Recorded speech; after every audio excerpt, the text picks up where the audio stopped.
Hey everyone, this is Mr. Middick here with our final Civil War video called The Cost of War. Let's look at our big question and answer. What was the physical and social cost of the Civil War? Well, the Civil War unfortunately killed more Americans than any other war, and the destruction of the southern landscape and population made the reunification very difficult. It wasn't like the Union won and we could bring the country all back together super easily. It was a very difficult process, and here's why. If you were to compare every American war, there are more Civil War casualties than all of those combined. And this chart provided by CivilWarTrust.org. Historians believe that value of American lives lost for the Civil War reaches about 620,000. World War II comes a little bit closer to that of 405,000. But if you still added those all together, it really doesn't even match the loss of life and the sheer carnage that was fought in the Civil War. And the question is, well, why was it? Well, first of all, it was a brother versus brother war. I mean, all of us fighting in this conflict were Americans, but it also goes back to what I talked about earlier. Old tactics, Revolutionary War style tactics with new technology of more intense cannons and muskets, combined with that equals great amounts of carnage on a scale no one has ever seen before. So our costs. Most historians, everyone, say that the amount of lives lost was about 620,000. But I want to bring up to you that there are other historians out there that actually believe this figure isn't actually accurate. I have here a man by the name of Professor David Hector from Binghamton University. And in his account called Recounting the Dead, he's going to be saying the following. He's going to say about half the men killed in battles were buried without identification. This happened in instances like the Battle of the Crater, like I showed you from the movie of Cold Mountain. And most records were geared towards determining group strength. And what he believes, and other historians are starting to consider, is that 620,000 doesn't account for people that weren't identified. And that number might actually be up to 750,000, even maybe 800,000. So much life lost, so crippling to the United States as a whole. All right, we got a chart here to showcase total deaths, battle-related, non-battle-related. Disease, very prominent here. A lot of men also will die from their wounds. Total Union deaths are going to range up to 360,258. Total Confederate deaths, 258,000. So many people in this conflict that are going to lose their lives. And let's look at this in the percentage of population loss of our 22 million people that live in the Union. 1.5 of the population of the Union population is lost. On the Confederate side of their 5 million free individuals, 5% of the population gone. We go further. What about the total percent of males lost? Well, on the Union side of things, there are about 11 million men living in the Union. 3% killed. Confederate side, 10% of the men lost. So this perspective, seeing this in the mathematical amount, 10% is very drastic. And yeah, there were more Union casualties, which are of course socially and emotionally devastating to families, no doubt.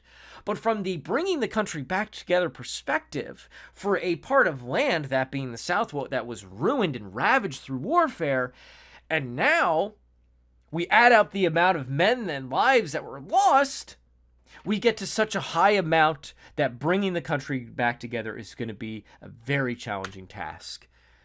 So which state will have the most difficulty recovering? Well, let's look at this. We have Virginia, North Carolina, Alabama suffering the most loss of life. This entire chart is showing the death by state. Not only has the South been ravaged through battles, as I showed to you in that chart during Gettysburg, that most of the fighting takes place in the South, they now don't have the people to rebuild it because so many lives were lost. On the Union side of things, we can see it in places like Illinois, Indiana, New York, Ohio, Pennsylvania, and even colored troops. A lot of people are lost here. But the difference when it comes to rebuilding is that the Union, outside of the emotional aspect, doesn't have to do much rebuilding because the fighting didn't take place in the Union except for places like in Maryland and a little bit in Pennsylvania, right?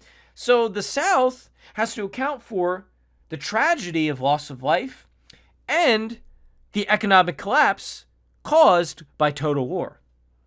Let's take a look at this chart here that's going to show 3 different things: killed, wounded, captured, or missing, as well as those who served, eligible, but did not serve. So on the southern side of things, over 490,000 men were incapacitated, meaning they could not fight, of the million men that served. That meant 49% of them were essentially wiped out from the field of battle. So if you join the Confederate Army, there was a 50% chance, or close to it, that you may not come home. 50% chance. So devastating. And the northern side of things, that a figure of 596,000, huge amount, but 2 million soldiers served. And of that 2 million amount, that's about 28% of them may not have come home. And why do I mean that? Well, wounds were awful in the Civil War. A lot of men would be wounded in combat. Germ theory doesn't exist. Proper treatment of that did not occur. A lot of men would have infections from being shot and then would have their limbs removed. I know it's incredibly brutal and awful, but with blades that had not been cleaned or sterilized. And then those who had been captured and sent to prison camps faced horrific conditions. If you look at the accounts by Andersonville, which was an incredibly brutal southern prison, a lot of men would starve being captive. And of course, missing, if you don't know where someone is, a lot of those people that were missing may never return. And why does this all matter, guys? Well, what was the physical and social cost of the Civil War? Is because, as we know, this conflict killed more people than any other war, and even some of the statistics that have been put down on paper for years have now been questioned by historians that figure is actually much higher. And that the destruction of the southern landscape and its population, think about it, about almost 50% of its army wiped out, is going to make the country coming back together incredibly difficult. Yes, the Union wins. We put down the rebellion started by slavery. Never forget that the Civil War was caused by slavery. A lot of people might come up to you today and say that the Civil War was caused by other reasons. You can, of course, be respectful of them. I would like you to be respectful of them, but always know that this thing was started over slavery. That's just a fact. And as a result of that, we get a country that has come back together, but it's going to have to do a lot to rebuild. All right, guys, thank you for listening, and take care.